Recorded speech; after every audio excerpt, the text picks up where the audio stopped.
Pasaron el día hoy. Hoy visitamos la mitad del mundo. Por eso tal vez me ven más rosadito. De verdad que el sol de aquí quema más aún que en la playa. Porque está uno literalmente en el centro de la Tierra, en el centro del planeta. Fue un día muy agradable. Pudimos visitar un restaurante orgánico. Muy deliciosa la comida. Pasamos muy bien, gracias a Dios. Un día de recreación que siempre hace falta. Esta noche tenemos 3 preguntas que me entregaron para contestar antes de abrir la palabra de Dios. Yo parafraseé las preguntas porque eran un poco más largas. La primera pregunta es: ¿por qué razón dije yo anoche que la marca de la bestia es la observancia del domingo? Bueno, en la Biblia, el sello de Dios, también se le llama la señal de Dios, en Ezequiel el capítulo 20, es el sábado. Así que sabemos que la señal de Dios o el sello de Dios en la frente es la observancia del sábado con toda nuestra mente y con todo nuestro corazón, por amor a Jesús. En Apocalipsis el capítulo 14, el sábado está en contraste con la bestia. El primer ángel dice: teme a Dios, dale gloria, la hora de su juicio ha llegado. Adorad a aquel que hizo el cielo, la tierra, el mar y todas las cosas que en ellos hay. Es decir, el mensaje del primer ángel nos llama a adorar al Creador. El mensaje del tercer ángel dice: si alguno adora a la bestia o a su imagen, y luego se menciona el castigo que va a recibir esa persona. Es decir, el mensaje del primer ángel nos llama a adorar al Creador, y el mensaje del tercer ángel dice: no adores a la bestia. ¿Cuál es la señal de que nosotros adoramos a Dios? Estudiamos anoche eso. La observancia del sábado conmemora el hecho de que semanalmente recordamos que Dios es el creador. Entonces, la marca de la bestia, que está en contraste, debe también ser un día, pero un día hecho por el hombre como día de oración, no un día hecho por Dios. La segunda pregunta es sobre algo que mencioné, de que cuando una persona muere, en el momento de la muerte no va al cielo ni tampoco va al infierno. Y la persona preguntó en cuanto a la historia del rico y Lázaro en Lucas 16. Es la única historia en la Biblia que podría dar la impresión de que una persona impía, cuando muere, va a quemarse en el fuego. Pero tenemos que tomar en cuenta que esta historia es una historia simbólica. Ahí habla de los justos, todos los justos en el seno de Abraham. ¿Cuán grande tiene que ser ese seno para que todos los redimidos estén en el seno de Abraham? No, pero el seno de Abraham es simbólico. Dice allí que cuando el rico se está consumiendo en el infierno, él le dice a Abraham que mande a Lázaro para decirle que no venga a este lugar de tormento. Y dice que tome un poco de agua y ponga un poco de agua en su lengua para reducir su tormento. Mire, si están quemándose el infierno, ¿qué va a hacer una gota de agua en la lengua? Es decir, que la historia en sí se ve claramente que es una historia simbólica. Además, dice allí, no dice que el justo Lázaro fue al cielo, sino que dice que fue al seno de Abraham. Entonces yo pregunto, ¿será que todos los justos que mueren, cuando mueren, van al seno de Abraham? La Biblia dice que van al cielo. Además de eso, en todos los demás versículos de la Biblia, dice que los impíos son echados al infierno al final de la historia, cuando Cristo venga. Dice, viene como fuego consumidor. Y después del milenio, dice claramente que los impíos son lanzados junto con Satanás y sus ángeles al fuego. Es decir, en todos los otros lugares de la Biblia, los impíos son lanzados al fuego al final de la historia, no en el momento de la muerte. La Biblia dice que los muertos nada saben. Pues si los muertos nada saben, ¿cómo es que el rico y Lázaro estaban hablando uno con el otro? No tiene sentido. Hay demasiados puntos que contradicen otros textos de la Biblia que indican que esta historia en realidad era una parábola, no es una historia de la vida real. Y hay muchos eruditos que no son de la iglesia adventista que admiten y dicen, esta historia no se puede tomar literalmente, esta historia es una historia simbólica, es una parábola. No solo eso, sino que esta historia no fue inventada por Jesús. Esta historia ya la conocían los fariseos, quienes creían en la inmortalidad del alma. Los fariseos sí creían que cuando una persona se muere se va directamente al infierno si fue mala durante su vida. Y ellos tenían esta historia, según Flavio Josefo. Y Jesús sencillamente tomó la historia para enseñar una gran lección. Y es que la forma como nosotros usamos los recursos que Dios nos ha dado en esta vida determina nuestro destino eterno. Porque el rico vivía lujosamente y permitía que Lázaro estuviera allí al pie de la mesa. Venían los perros y le lambían las llagas y se comían las migajas de la mesa del rico. Es decir, el rico era un mal mayordomo, vivía de una forma egoísta. Así que en la historia Jesús quiso enseñar que la forma como nosotros llevamos nuestra vida ahora, la forma en que nosotros usamos los recursos que Dios nos ha dado para bendecir a otros, determinará nuestro destino eterno. En otra parábola de Jesús, la parábola de los corderos y los cabritos, en Mateo 25, Jesús amplía este punto. Y fíjese que en esa parábola, cuando son echados los cabritos que representan a los impíos, cuando son echados al fuego, cuando el Hijo del Hombre venga en su trono de gloria, dice, eso al final de la historia. ¿Por qué razón los cabritos son echados al fuego? Jesús dice, porque tuve hambre, no me dieron de comer, sed, no me dieron de beber, forastero, no me recogieron, en la cárcel no me visitaron, desnudo, no me vistieron. Es decir, ustedes no usaron los recursos que Dios les dio para bendecir a los que son necesitados.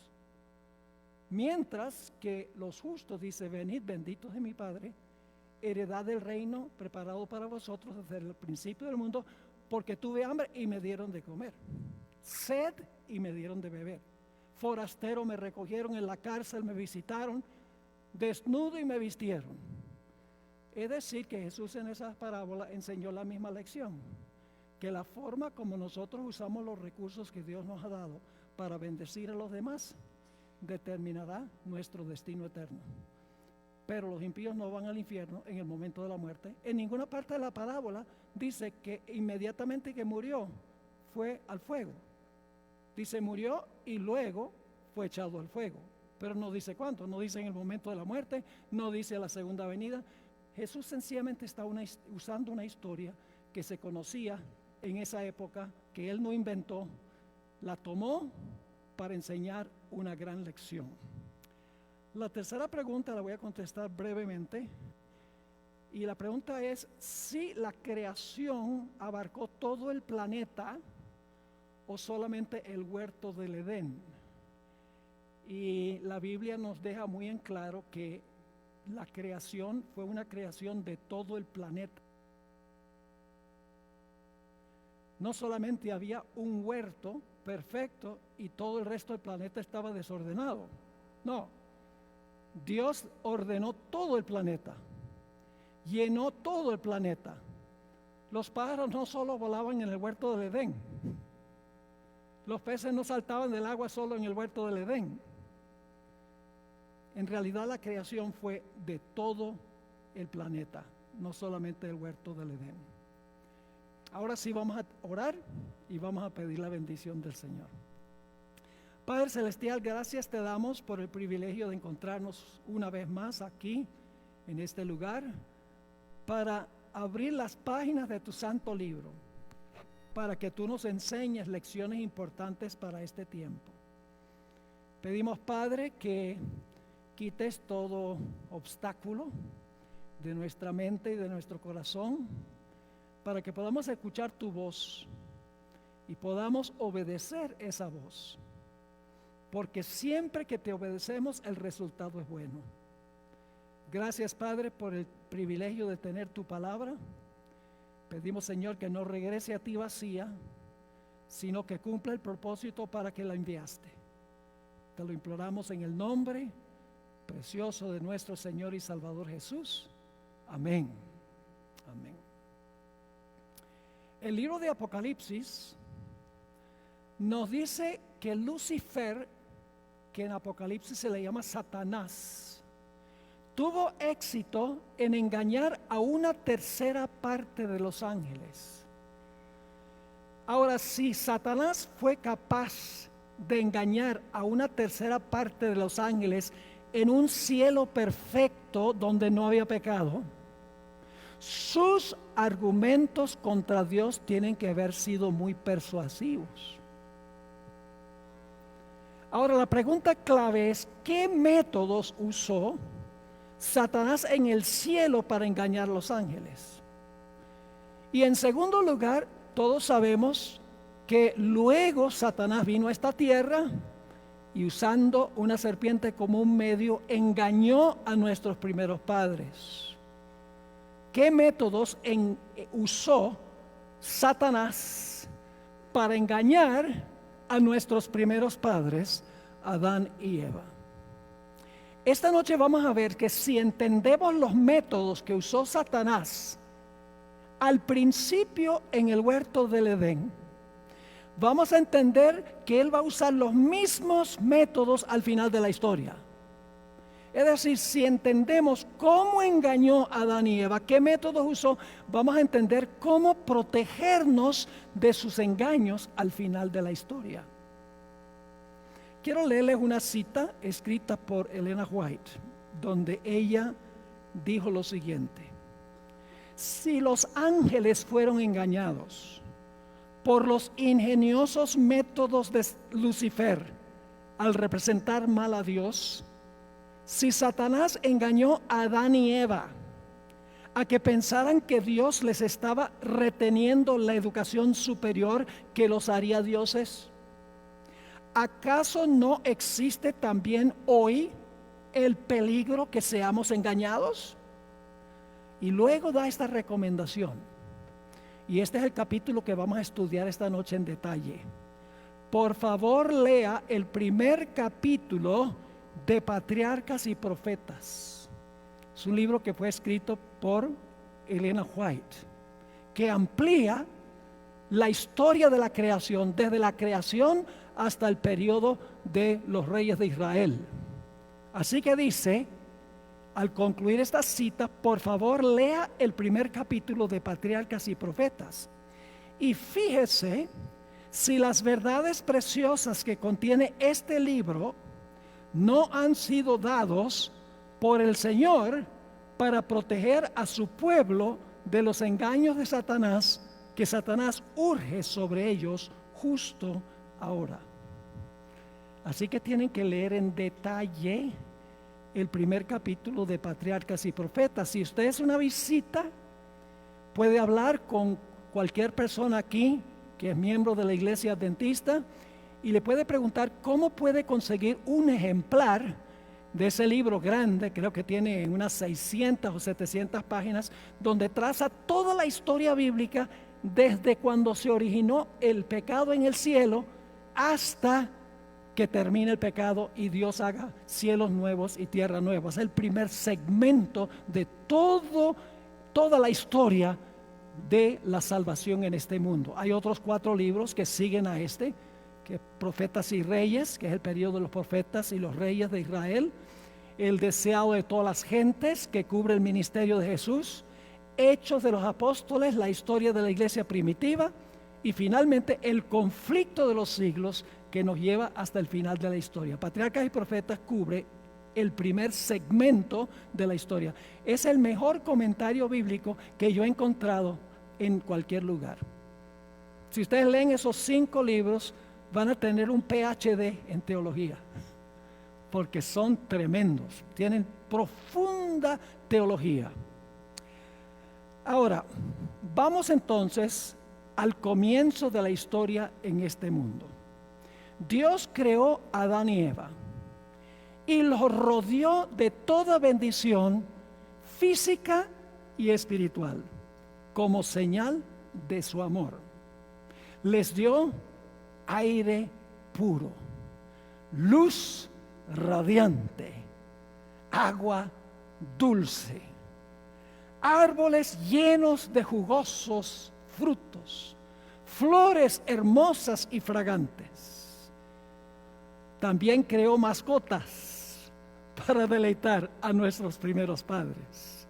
Además de eso, creó el matrimonio para que hubiera una relación íntima entre el hombre y la mujer. Y el hombre podía tener comunión cara a cara con los ángeles y con su mismo Creador. Todo esto lo hizo Dios para demostrarle a Adán y Eva el amor que Él tenía para con ellos. Pero Dios quería que Adán y Eva respondieran al amor de Él. Dios quería que ellos lo amaran de regreso. Él les mostró su amor, ahora Dios quería que ellos le demostraran su amor a Él. Y el amor es una elección. Elegimos a quién vamos a amar. Ustedes saben que no es el caso de que los padres hoy en día le dicen al hijo o a la hija: tú te vas a casar con este. ¿Por qué tengo que casarme con este? Pues porque yo te digo que así tiene que ser. El amor es una elección, ¿sí o no? La persona elige a quién va a amar. Y por lo tanto Dios quería que Adán y Eva respondieran a su amor, le correspondieran el amor a Dios. En el mismo huerto del Edén existió la fórmula del pacto. Y ustedes dicen, ¿qué es la fórmula del pacto? La fórmula del pacto se usa muchas veces a través de toda la Biblia. Dice: yo seré a vosotros por Dios y vosotros me seréis por pueblo. Yo les voy a ser Dios y ustedes van a ser mi pueblo. Esa es la fórmula del pacto. Dios muestra su amor y dice: yo quiero que tú escojas amarme a mí como resultado de mi amor. Ahora, ¿cómo se demuestra el amor? El Señor Jesucristo dijo en Juan 14:15: si me amáis, guardad mis mandamientos. ¿Cómo le demuestran los hijos a los padres el amor? ¿A través de qué? A través de la obediencia. La obediencia no obligada, sino que la obediencia voluntaria. Así que Dios en el huerto del Edén colocó un árbol. Y ese árbol, la Biblia lo llama el árbol de la ciencia del bien y del mal. Y ese árbol era la prueba de amor. Era una forma en que Dios iba a demostrar si Adán y Eva en verdad lo amaban a Él, demostrándolo por la obediencia.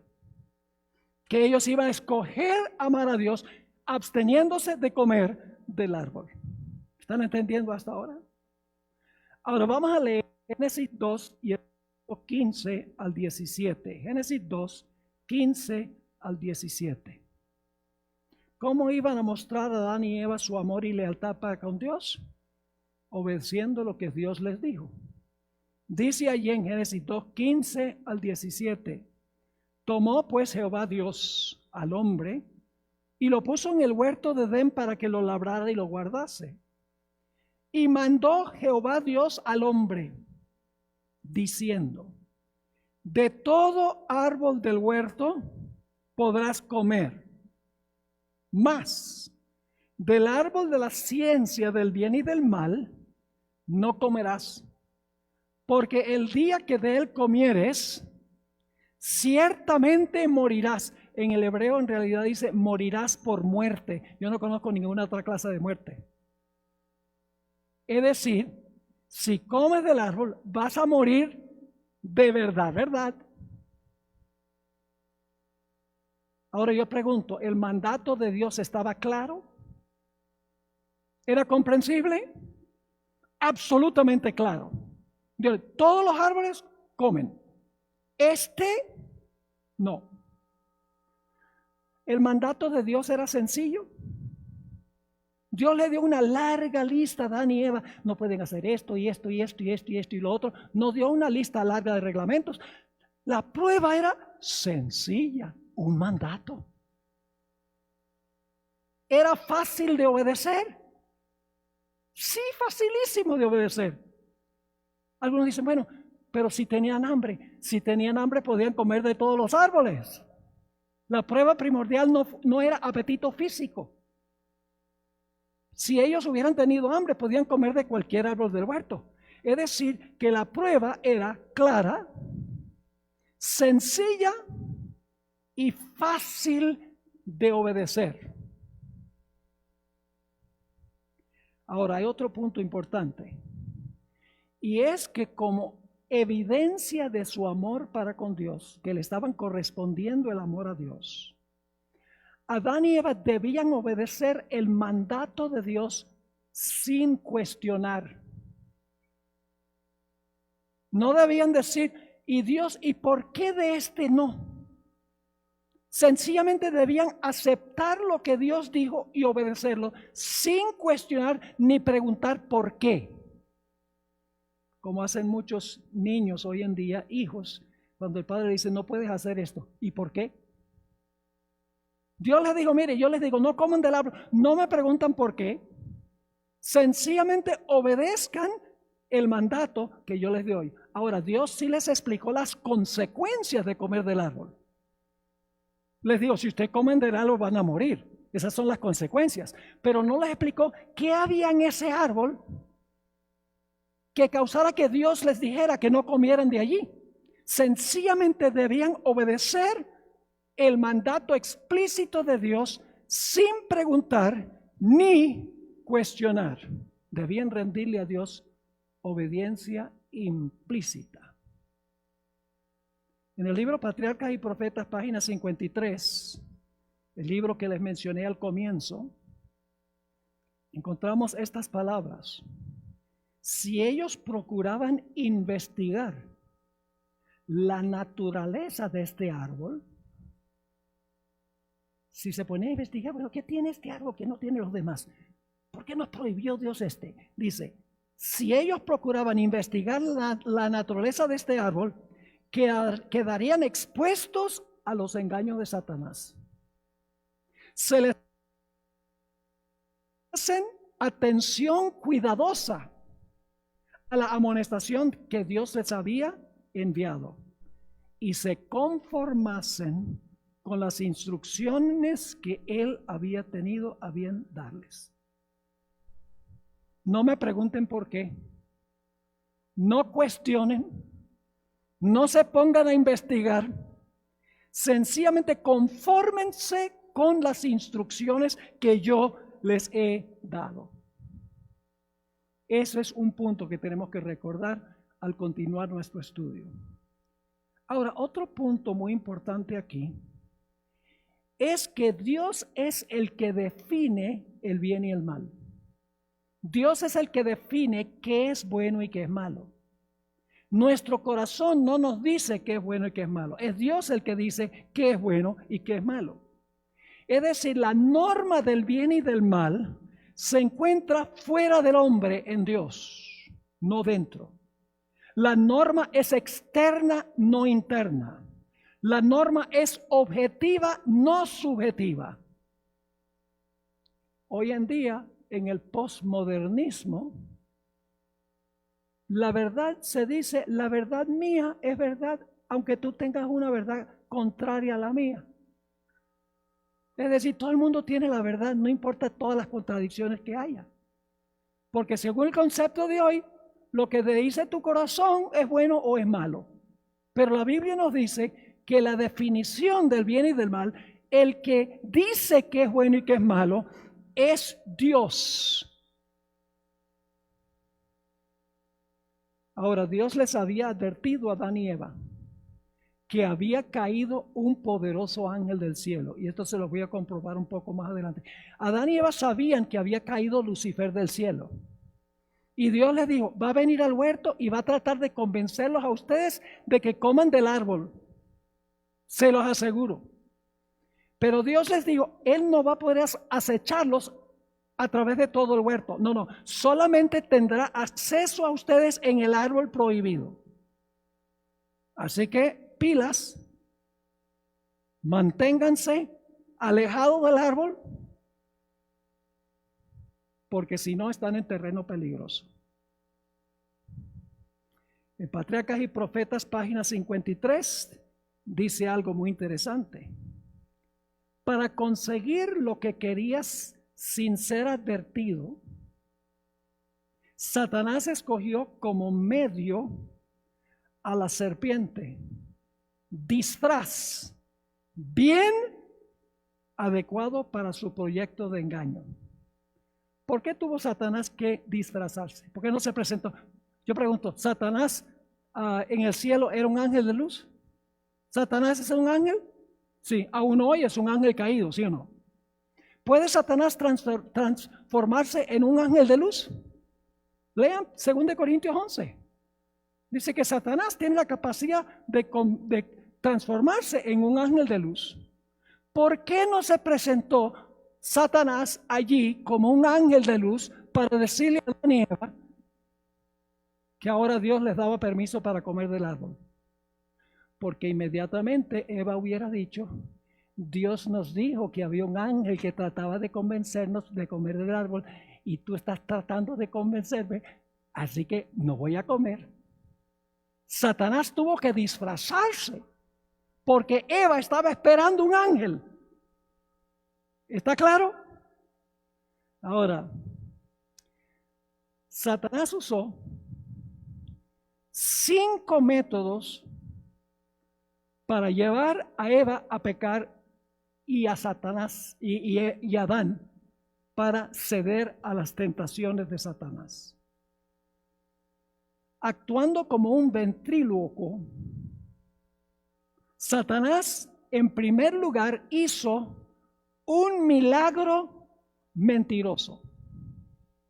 Primer método de Satanás es hacer métodos milagrosos, engaños milagrosos. Yo pregunto, al final de la historia, ¿Satanás va a usar milagros mentirosos para engañar a la raza humana? En Mateo 24 dice que sus engaños, sus milagros serán tan grandes que engañará, si fuera posible, inclusive ¿a quiénes? A los escogidos. El libro de Apocalipsis habla de los engaños finales de Satanás. Pero Satanás usó un milagro mentiroso al comienzo de la historia. Y ustedes dicen, bueno, ¿cuál fue el milagro mentiroso? Vamos a Génesis 3 y el versículo 1. Génesis 3 y el versículo 1. Este es el primer método de Satanás, hacer milagros mentirosos. Dice en Génesis 3:1, pero la serpiente era astuta, más que todos los animales del campo que Jehová Dios había hecho, la cual dijo a la mujer, paramos allí. ¿Cuál es el milagro aquí? Una serpiente está hablando. Sería un milagro que ustedes fueran al zoológico y de repente una anaconda levantara la cabeza y decía, buenos días. Sería un milagro. Porque las serpientes no ¿qué? Las serpientes no hablan. Ahora, la misma escritora en el libro Espíritu de Profecía, tomo 1, página 35, escribió estas palabras. Eva se maravilló. Cuando la serpiente le habla, Eva se maravilló, pues sabía que Dios no le había concedido a la serpiente la capacidad de hablar. ¿Sabía Eva que la serpiente no podía hablar? Sí. Ahora escuchen bien, la tentación de Eva fue un proceso, una serie de eventos. No fue sencillamente come del árbol y ella comió del árbol, no, tuvo un proceso. Indudablemente en la mente de Eva, ella está pensando y diciendo, bueno, Dios nos dijo que la serpiente no habla y ahora la serpiente está hablando. ¿Por qué nos mintió Dios? ¿Están captando? Aquí hay una contradicción, dice ella. Dios nos dijo que la serpiente no habla y ahora la serpiente está hablando. ¿Por qué será que Dios nos dijo que la serpiente no habla y la serpiente está hablando? Así comenzó el proceso de sembrar dudas en la mente de Eva en cuanto a la veracidad de Dios. Así que el primer método que usó Satanás fue un milagro mentiroso. Y el propósito del milagro tenía el propósito de llevar a Eva a desobedecer la palabra de Dios. Yo pregunto, al final de la historia, ¿Satanás va a usar milagros con el fin de que la gente desobedezca la palabra de Dios? Si ustedes ven un milagro que es contrario a lo que Dios dice en su palabra, pueden tener la certeza de que ese milagro no viene de Dios. Ese es el primer método. Así que cuídense, porque hay muchos que pretenden ser milagreros hoy en día en el mundo. Ahora vamos al segundo método. Se encuentra en el mismo versículo 1. Vamos a terminar de leer el versículo. Pero la serpiente era astuta más que todos los animales del campo que Jehová Dios había hecho, la cual dijo a la mujer, ahora fíjense, con que Dios os ha dicho, no comáis de todo árbol del huerto. ¿Es eso lo que había dicho Dios? No es lo que dijo Dios. ¿Qué dijo Dios? No puede comer de este. Pero ahora la serpiente, Satanás, usando la serpiente, le está diciendo a Eva, así que Dios les ha dicho que no pueden comer de ningún árbol del huerto. En Patriarcas y Profetas dice que esta fue la pregunta cautivante de Satanás. Ahora, yo pregunto, ¿creen ustedes que Eva sabía que Satanás, que la serpiente, estaba citando mal la palabra de Dios? ¿Sabía Eva que la serpiente estaba diciendo algo que Dios no había dicho? Claro que lo sabía. Ahora, entonces, si Satanás sabía que Eva sabía que Dios había dicho que podían comer de todos, menos ¿por qué le dice que Dios dijo que no coman de ningún árbol del huerto? Le voy a explicar por qué razón. Porque Satanás quería comenzar un diálogo con ella. Y no hay una mejor manera de comenzar un diálogo con una persona que hacer una declaración errónea. Por ejemplo, si yo les dijera esta noche, este saco que tengo puesto es rojo, ¿cuál sería la reacción de ustedes? No, señor, ese saco no es rojo. Lo que Satanás quería, hizo una declaración errada, adulteró la palabra de Dios, porque quería comenzar una conversación con Eva. La intención era que Eva lo corrigiera. Quiero leerles nuevamente de Patriarcas y Profetas. Lean ese capítulo sobre el origen del mal en la tierra. Tremendo. En páginas 53 y 54 dice, el fruto era bello, el fruto del árbol prohibido. Y se preguntaba a sí misma, ¿por qué Dios se lo había vedado? ¿Debía ella hacerse esa pregunta? ¿Qué les había dicho Dios? No me pregunten por qué. No se pongan a investigar el árbol. Sencillamente obedézcanme. Pero ahora, ¿qué está haciendo Eva? Ella viene, está en el lugar del árbol y dice, se preguntaba a sí misma, ¿por qué Dios se lo había vedado? No cabe duda que Eva, cuando fue al árbol, ¿ustedes creen que Satanás es capaz de leer el lenguaje del cuerpo? Claro que sí. Indudablemente ve a Eva.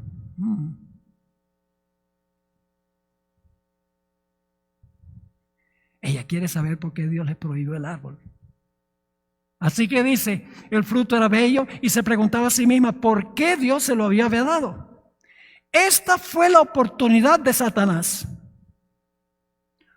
Como si fuese capaz de discernir la forma en que funcionaba la mente de Eva. Leo de nuevo. Como si fuese capaz de discernir la forma en que funcionaba la mente de Eva, se dirigió a ella diciendo, con que Dios os ha dicho, no comáis de todo árbol del huerto. Es decir, parecía que Satanás entendía cómo funcionaba la mente de Eva. Ella estaba allí mirando el fruto y Satanás dice, ella quiere saber por qué no puede comer del fruto. Sigue la cita. Eva quedó sorprendida y espantada al oír el eco de sus pensamientos. ¿Están siguiendo esto? La serpiente había dicho, era el eco de lo que ella estaba pensando. Pero ahora escuchen, pero con voz melodiosa, apelando al oído, la serpiente siguió con sutiles alabanzas de su hermosura, y sus palabras no fueron desagradables a Eva. En lugar de huir de aquel lugar, permaneció en él, maravillada de oír hablar a la serpiente. Ahora escuchen esto. Si se hubiese dirigido a ella un ser como los ángeles, hubiera sentido temor. Pero no se imaginó que la encantadora serpiente pudiese convertirse en medium del enemigo caído. Así que fíjense, Eva llega a donde está el árbol, está mirando el árbol y de repente la serpiente dice, con que Dios te dijo que no puedes comer de ningún árbol del huerto. Se sorprende. Aquí hay una serpiente que está hablando. Está sorprendida porque la serpiente está repitiendo el eco de lo que ella está pensando. ¿Y ahora qué hace Eva? Exactamente lo que Satanás quería que hiciera. Empieza a hablar con él. Génesis 3 y el versículo 2 y 3. Génesis 2, 2 y 3. Y la mujer respondió a la serpiente, ahora lo va a corregir. Porque ¿qué ha hecho Satanás? ¿Adulteró qué cosa? La palabra de Dios. Pero al final de la historia, Satanás va a adulterar la palabra de Dios aún entre los cristianos. ¿Le va a añadir la palabra? ¿Le va a quitar a la palabra? ¿Va a citar mal la palabra? Por eso tenemos que conocer la palabra y leer cómo está escrita. Porque si no estamos en terreno peligroso. Versículo 2 dice, y la mujer respondió a la serpiente, del fruto de los árboles podemos comer. Es decir, estás equivocado. Podemos comer de los frutos de los árboles. Pero del fruto del árbol que está en medio del huerto, dijo Dios, no comeréis de él, ni le tocaréis, para que no muráis. Ahora, déjeme decirle algo interesante. Satanás no fue capaz de leer los pensamientos de Eva cuando le dio el eco de sus pensamientos. Escuchen esta cita muy interesante que encontramos una vez más en una revista, la misma escritora, la Review and Herald, febrero 24, 1874. Dice, Eva no se dio cuenta que había revelado sus pensamientos al hablarse a sí misma. Si cuando ella llegó al árbol, no solo miró el árbol, sino hablándose a sí misma, dice, ¿por qué será que Dios nos prohibió? Casi sin darse cuenta, audiblemente lo dijo. Sigue la cita. Eva no se dio cuenta que había revelado sus pensamientos al hablarse a sí misma y por lo tanto se pasmó grandemente cuando escuchó que la serpiente repitió su interrogante. ¿Qué está diciendo Eva? La serpiente puede leer mis pensamientos. Cuando no estaba leyendo los pensamientos, porque Eva, sin darse cuenta, había dicho, ¿por qué será que Dios nos prohibió el fruto?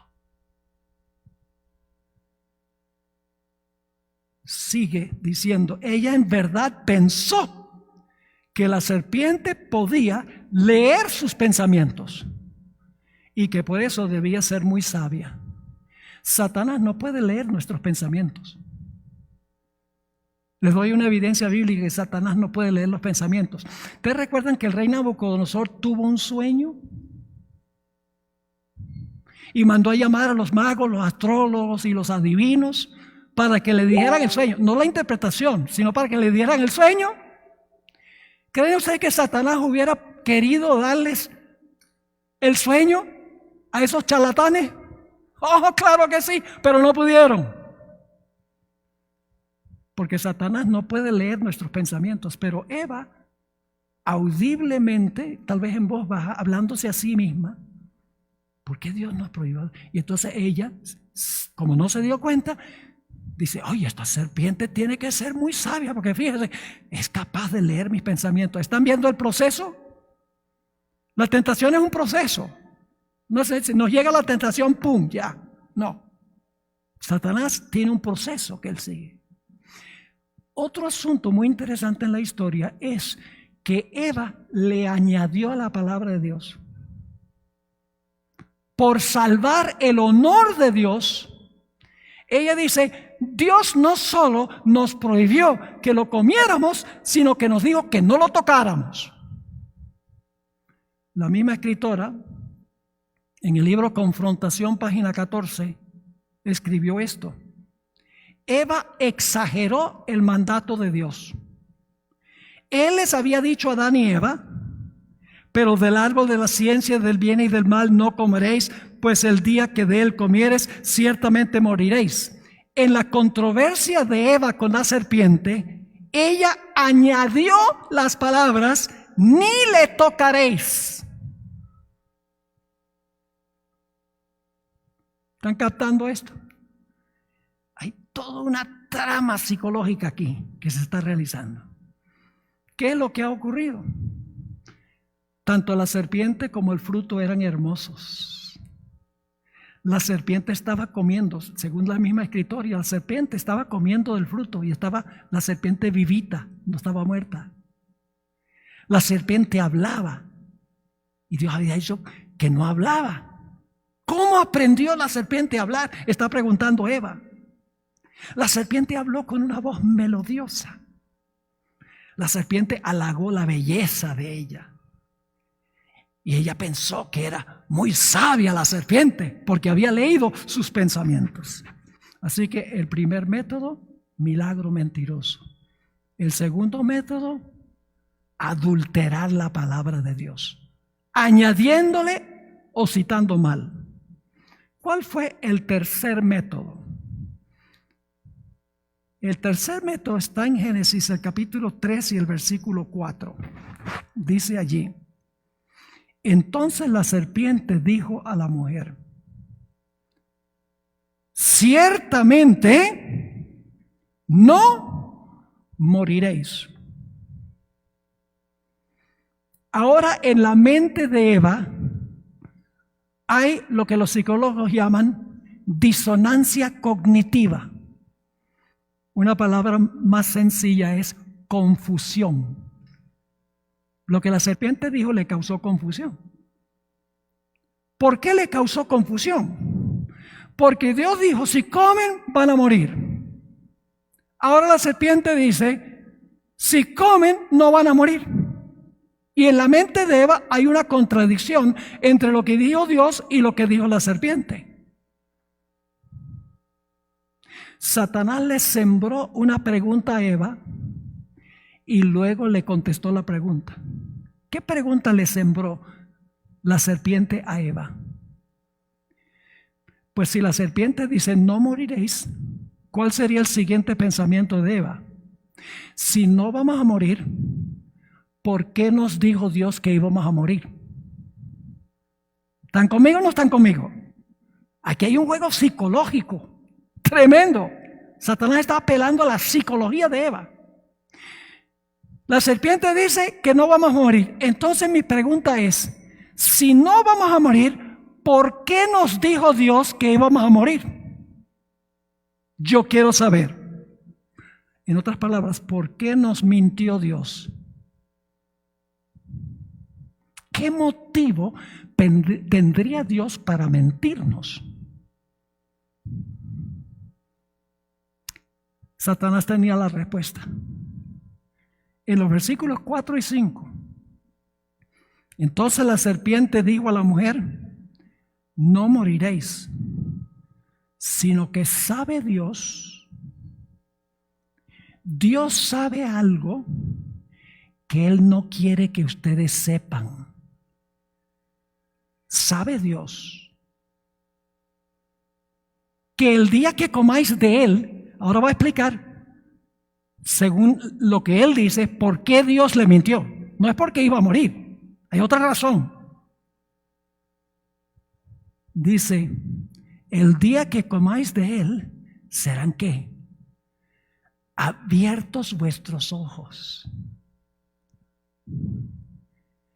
Eva era ciega. ¿Era físicamente ciega Eva? ¿Qué quiso decirle a la serpiente? Serán abiertos vuestros ojos.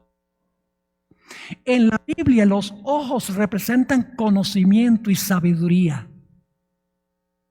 Por ejemplo, en Efesios 1:18 el apóstol Pablo habla de los ojos del entendimiento. Y cuando Saulo de Tarso se convirtió en el apóstol Pablo, Dios le dijo, Pablo, tú vas a abrir los ojos de los gentiles. Los gentiles tenían visión 2020. ¿Qué significa le vas a abrir los ojos a los gentiles? Significa le vas a abrir el entendimiento del evangelio. Lo que le está diciendo Eva, Dios quiere que ustedes estén ciegos. Dios les ha puesto una venda en los ojos. Hay cierta cosa que Dios no quiere que ustedes sepan. En este momento, ¿qué creen ustedes que está pensando Eva? Dime. ¿Qué es lo que sabe Dios que Él no quiere que nosotros sepamos? Sigue la cita. Entonces la serpiente dijo a la mujer, no moriréis, sino que sabe Dios que el día de que comáis de Él serán abiertos vuestros ojos. Dicho sea de paso, ¿cuál es el animal? ¿Cuál es el animal que se usa para representar sabiduría? El búho. ¿Por qué el búho? Porque tiene ojos bien grandotes. Aún hasta el día de hoy. Dice, ¿seréis como quién? No se debe decir seréis como dioses. Satanás no le está diciendo vas a ser una diosecita. Es la misma palabra Elohim de Génesis 1, 1 y 2. Le está diciendo, seréis como Dios. Van a estar sobre el mismo nivel que Dios. Es decir, Dios tiene algo que Él sabe que Él no quiere que ustedes sepan. ¿Sabe lo que está insinuando? Está insinuando de que en algún momento en el pasado Dios comió del árbol y cuando comió del árbol cobró sus poderes como Dios.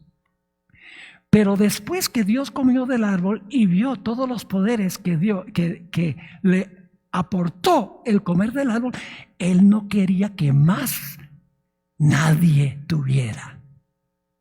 No quería rivales.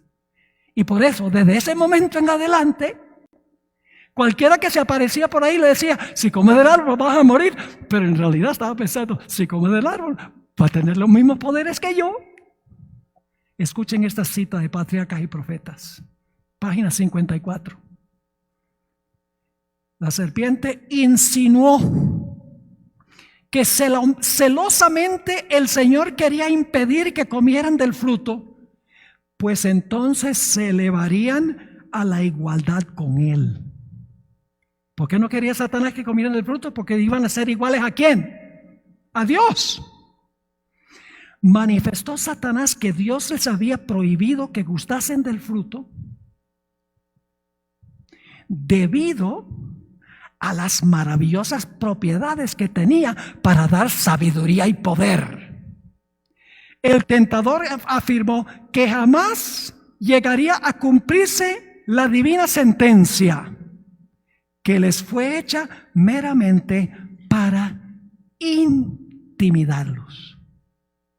Pero hay más. En el versículo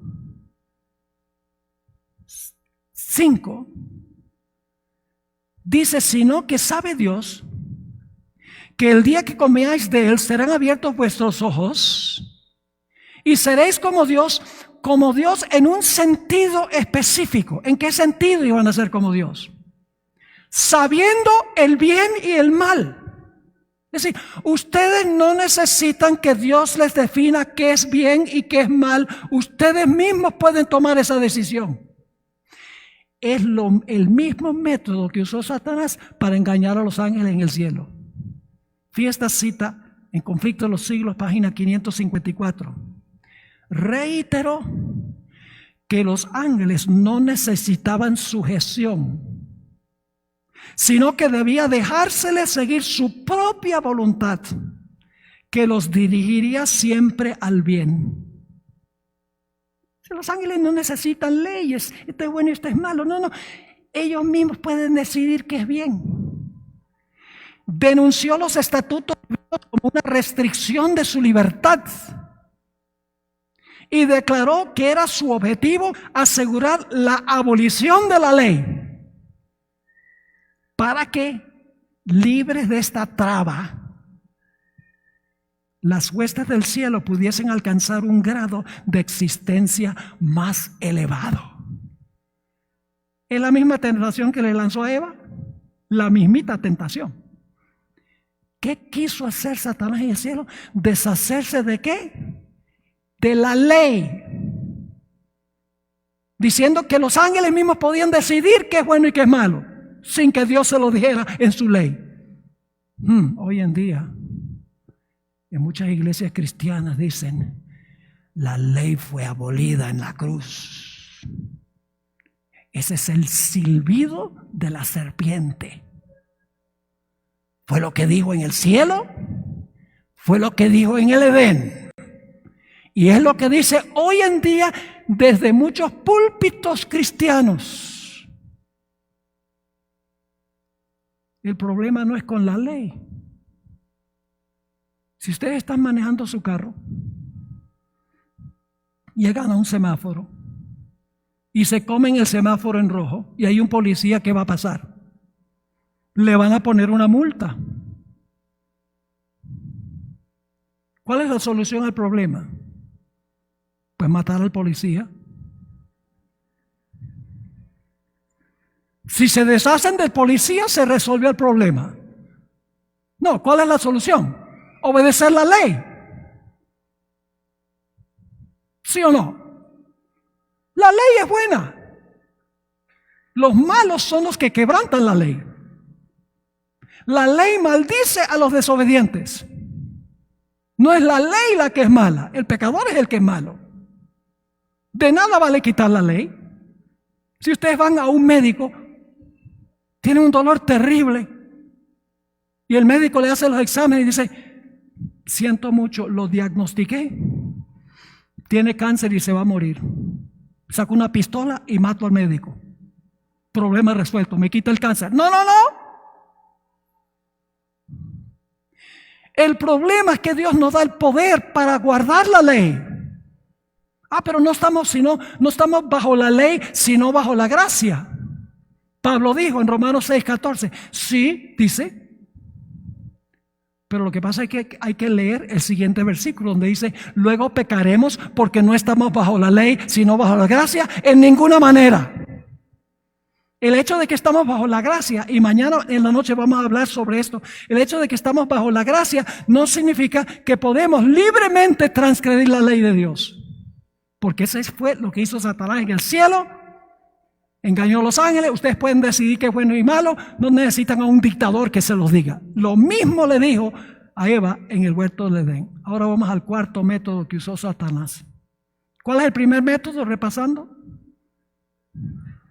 Un milagro mentiroso. ¿Va a usar de nuevo eso? Sí. Segundo lugar, ¿qué hizo?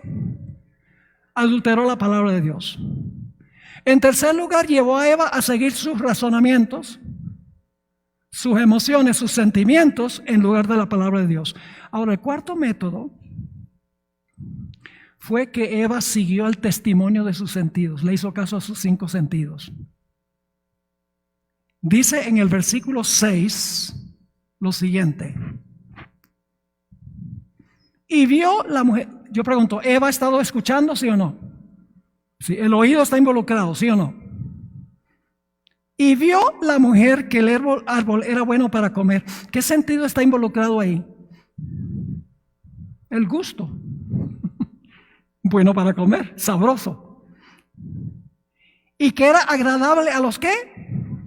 A los ojos. Árbol codiciable para alcanzar la sabiduría, y tomó de su fruto. ¿Qué sentido está involucrado ahí? Tacto. Y comió. ¿Qué sentido? El gusto. En vez de hacerle caso a la palabra de Dios, le hizo caso al testimonio de sus propios sentidos. Es fatal seguir lo que nos piden nuestros sentidos cuando es contrario a la palabra de Dios. Les doy 2 ejemplos bíblicos. Tenemos 2 individuos en la Biblia que ilustran este punto. Uno, José. Ustedes saben que José, la mujer de Potifar, lo acechaba. Y Patriarca y Profeta dice que era bien bonita. Y le hablaba bonito. Y la mujer le decía, José, ven y acuéstate conmigo. ¿Estaba viéndola José? ¿La estaba viendo? ¿Estaba escuchando lo bonito que hablaba? ¿Era la intención emocionar su corazón? Sí. ¿Qué dijo José? ¿Siguió el testimonio de sus ojos y el testimonio de sus oídos y el latir de su corazón? No. Digo, ¿cómo puedo yo cometer este pecado contra mi Dios? Por el otro lado tenemos a Sansón. No había mujer que no le gustaba cuando la miraba. Se guiaba por sus ojos, por las cosas bonitas que le decían. Ponían a latir su corazón más rápido, sus emociones. Cuando vio a esta mujer filistea, Sansón le dijo a los padres, consígamela, esa es la mujer que yo quiero. Y los padres le dicen, no, pero Dios ha dicho que los fieles no deben casarse con las infieles. Dice, consíganmela porque ha agradado a mis ojos. Y le costó los ojos porque le sacaron los ojos. No podemos confiar en nuestros sentidos, ni siquiera en lo que vemos y lo que oímos, si contradice la palabra de Dios. Nuevamente en el libro Patriarcas y Profetas, página 38, dice esto: Eva creyó realmente las palabras de Satanás, pero esta creencia no la salvó de la pena del pecado. No creyó en las palabras de Dios, y esto la condujo a su caída.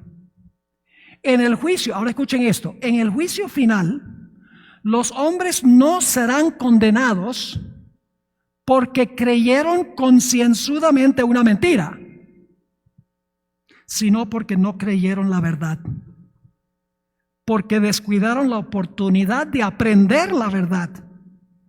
No obstante, los sofismas con que Satanás trata de establecer lo contrario, siempre es desastroso desobedecer a Dios.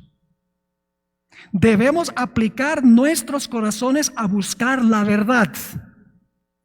Todas las lecciones que Dios mandó registrar en su palabra son para nuestra advertencia e instrucción. Fueron escritas para salvarnos del engaño. El descuidarlas, las palabras de Dios, nos traerá la ruina. Podemos estar seguros que todo lo que contradiga la palabra de Dios procede de Satanás.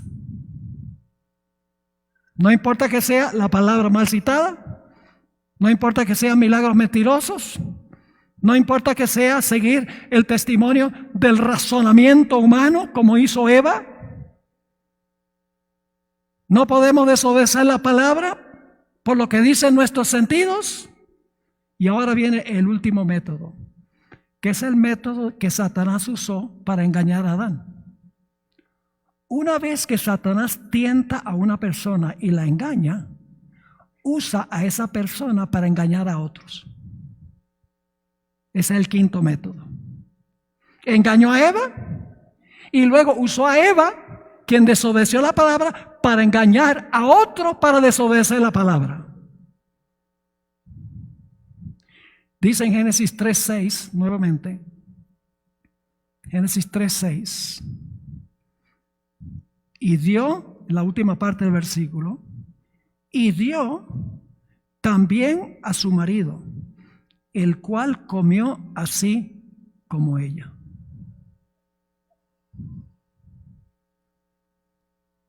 Yo pregunto, ¿Satanás usa gente hoy para tentar a gente? Uno de los grandes problemas que tiene el mundo cristiano es que los miembros se enamoran con su ministro. Y no importa lo que diga el ministro, aunque sea contrario a la palabra de Dios, por admiración a esa persona, le hacen caso. Anoche hablamos sobre cuál es el día de reposo. Según la Biblia, ¿cuál es el día de reposo? El séptimo día, el sábado. Pero ¿qué se dice en la mayoría de los púlpitos religiosos de hoy en día? Dicen es que el domingo. ¿En alguna parte de la Biblia dice que Dios santificó el domingo? No, pero la gente dice, ¿cómo es que mi pastor puede estar equivocado? Yo lo admiro, lo respeto. No podemos nosotros confiar en nadie que contradice la palabra de Dios. No importa que sea un amigo, no importa que sea un familiar, no importa que sea un ministro. Por eso la sierva de Dios dice en el Conflicto de los Siglos 595, Satanás trata continuamente de atraer la atención hacia los hombres en lugar de atraerla hacia Dios. Hace que el pueblo, escuchen esto, hace que el pueblo considere como sus guías a los obispos, pastores y profesores de teología en vez de estudiar las escrituras para saber por sí mismos cuáles son sus deberes. Y ahora escuchen esto, dirigiendo luego las mentes de esos mismos guías, es decir, dirigiendo las mentes de los obispos, pastores y profesores de teología, puede entonces también encaminar las multitudes conforme a su voluntad.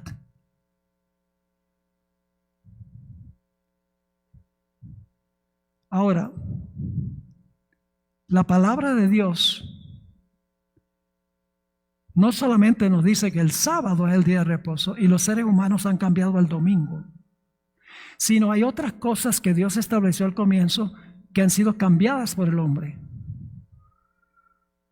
En el libro de Génesis, Dios fue el que dio la vida y ningún ser humano la puede quitar, ni siquiera abortando a un bebé, porque Dios fue el que Dios es el que da la vida. Eso está en Génesis también. Dios estableció en la Biblia 2 géneros, masculino y femenino, varón y hembra. Los seres humanos han dicho, hay multitud de géneros. Dios colocó al hombre en un jardín, no en una ciudad. Dios estableció el matrimonio entre un hombre y una mujer. Eso ha sido cambiado por los seres humanos, inclusive en iglesias, no las adventistas, pero en iglesias protestantes. Le ponen un ojo ciego a ese asunto. Dios estableció una dieta de frutas, vegetales y nueces, pero el ser humano ha cambiado la dieta. Dios estableció funciones distintivas para el hombre y para la mujer. Y en nombre de la equidad se han borrado las distinciones entre el hombre y la mujer. Satanás no solo ha tenido éxito en cambiar el día de reposo, sino que ha tenido gran éxito en estropear y arruinar todo el plan original de Dios. Y Dios quiere que nosotros los cristianos restauremos lo que el hombre ha derribado. En todo. No solamente en un aspecto. Hay un peligro terrible de que dejemos que la cultura, las deducciones de la ciencia, la voz de las mayorías, las conclusiones de los eruditos, la lógica humana, el testimonio de los sentidos, los milagros, etcétera, dicten lo que nosotros creemos. Solo podemos tener seguridad si decimos como dijo Jesús en el monte de la tentación: no solo de pan vivirá el hombre, sino de toda palabra que sale de la boca de Dios. Nuestra única protección es la que usó Jesús cuando Satanás se le apareció allá en el monte de la tentación. A cada tentación, ¿cómo respondió Jesús? Escrito está. Y me he ganado muchos enemigos por hablar de esta forma tan clara. Pero no hay problema, porque yo prefiero ser amigo de Dios.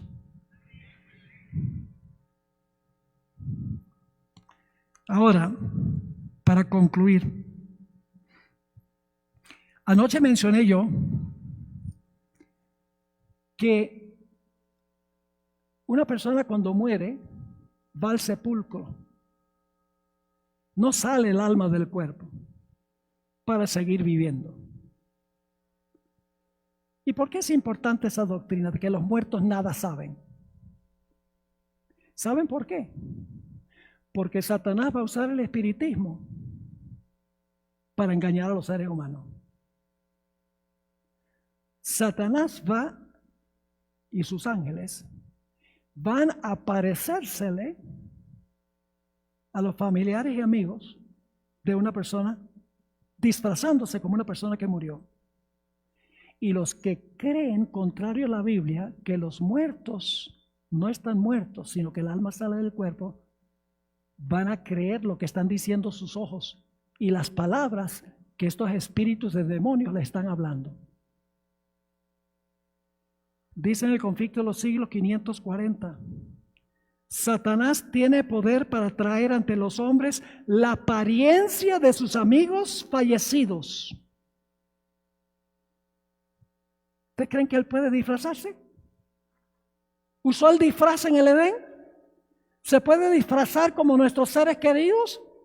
Claro, es experto en el disfraz. Satanás tiene poder para traer ante los hombres la apariencia de sus amigos fallecidos. Escuchen esto, la falsificación es perfecta. ¿Qué es una falsificación perfecta? Es cuando el gobierno no puede distinguir entre un billete falso y uno genuino.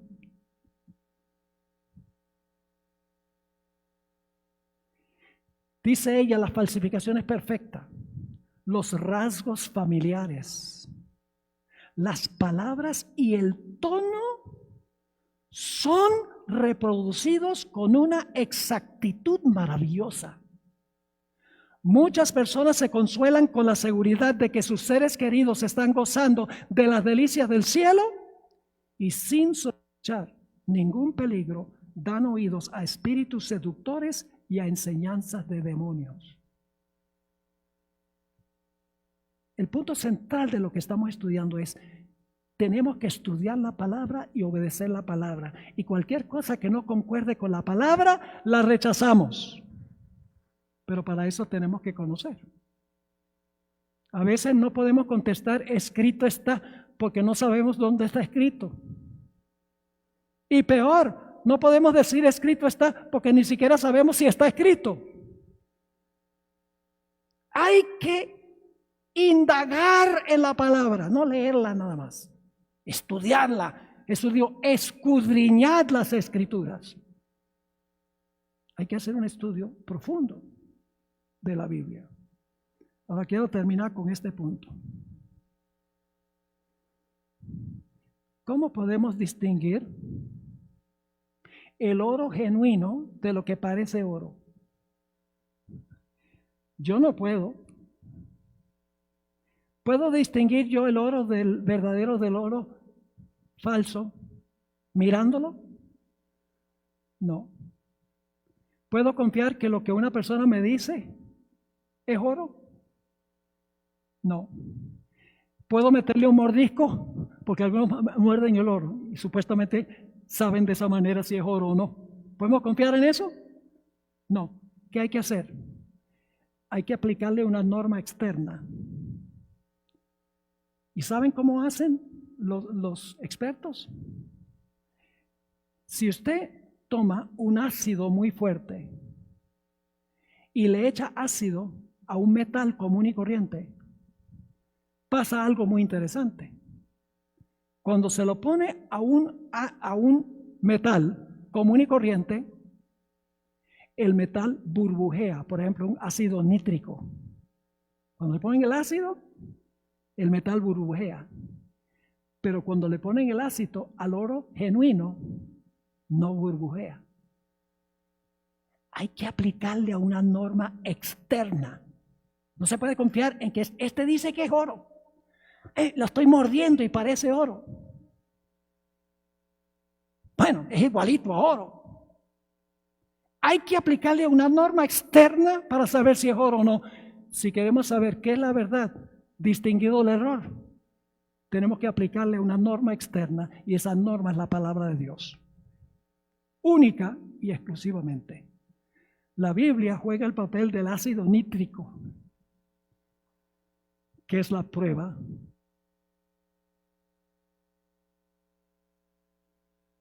Muy bien, hermanos y hermanas, ¿entendieron lo que estudiamos esta noche? Preciadas visitas. Entonces, ¿qué debemos hacer? ¿Escuchar lo que dice toda la gente? No. Debemos estudiar la palabra, y no solo estudiarla, sino obedecerla. Quiero preguntar en esta noche un llamado general. ¿Cuántos de los que están presentes quieren decir ante el Señor: Señor, dame tu Espíritu Santo, ayúdame en el estudio de tu palabra y dame el poder para obedecer, aunque se desplomen los cielos, lo que tú dices en tu palabra? ¿Quieren que yo ore para que eso sea una realidad en nuestras vidas? Oremos. Padre, gracias te damos por tu palabra. ¿Qué haríamos sin tu palabra? No sabríamos qué es error y qué es verdad, porque nuestro corazón es inicuo, no puede distinguir. Solo tú desde afuera puedes decirnos qué es verdad y qué es error. Quiero pedirte, Señor, para todas esas personas que levantaron la mano, que a través de tu Santo Espíritu les des discernimiento y un amor por el estudio de tu palabra. Y que junto conmigo nos des la voluntad de decir: escrito está. Vivimos por un escrito está única y exclusivamente. Gracias te damos por habernos acompañado, por respondernos, porque te lo pedimos en el nombre de Jesús. Amén. Amén.